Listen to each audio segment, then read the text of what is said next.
विश्व स्वास्थ्य दिवस पर मुख्यमंत्री डॉक्टर मोहन यादव ने कहा कि मध्य प्रदेश को स्वास्थ्य सेवाओं में अग्रणी राज्य बनाया जाएगा।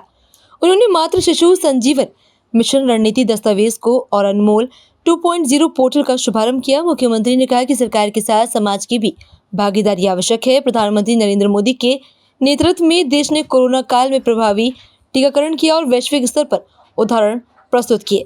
डॉक्टर यादव ने स्वास्थ्य विभाग की सराहना करते हुए तकनीक के प्रयोग और पीपीपी मॉडल के माध्यम से अस्पतालों के संचालन में सुधार की बात कही।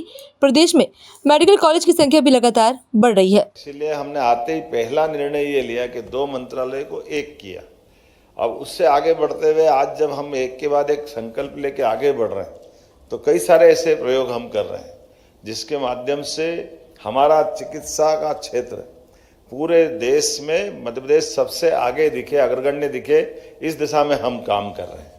इसीलिए कितने प्रकार के प्रयोग कर रहे हैं कि जैसे जो हमारी सभी हॉस्पिटल में सुविधाओं की व्यवस्था बढ़े, हॉस्पिटल के अंदर जो मूलभूत चीज़ें वो सब मिले, लेकिन केवल सरकार में न मिलते हुए सरकार के साथ समाज को भी खड़ा करना और सरकार और समाज के बीच में अर्धशासकीय रूप में भी हम उसमें कैसे बदलाव ला सकते हैं, क्या क्या सोच सकते हैं। तो हॉस्पिटल में 35 और 40% की सब्सिडी हम नए आपको खड़ा करने के लिए भी देने जा रहे हैं, जिसके माध्यम से बड़े पैमाने पर आप हॉस्पिटल बनाओ।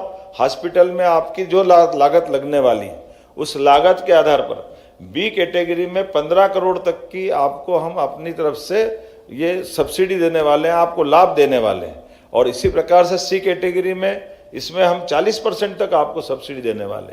इसके पीछे भाव ये है कि हमारे लिए केवल सरकार सब कुछ करेगी ऐसा नहीं, समाज भी करे। और ये आखिर हम सब जानते हैं कि आज अपना हॉस्पिटल खड़ा किया है तो कोई इंडस्ट्री रोजगार देती है, तो ये अपनी चिकित्सालय भी तो लोगों की जिंदगी देता है। ये जिसके आधार पर योग्य प्रकार से किसी को चिकित्सा की सुविधा मिल जाए, इससे बढ़कर क्या हो सकता है।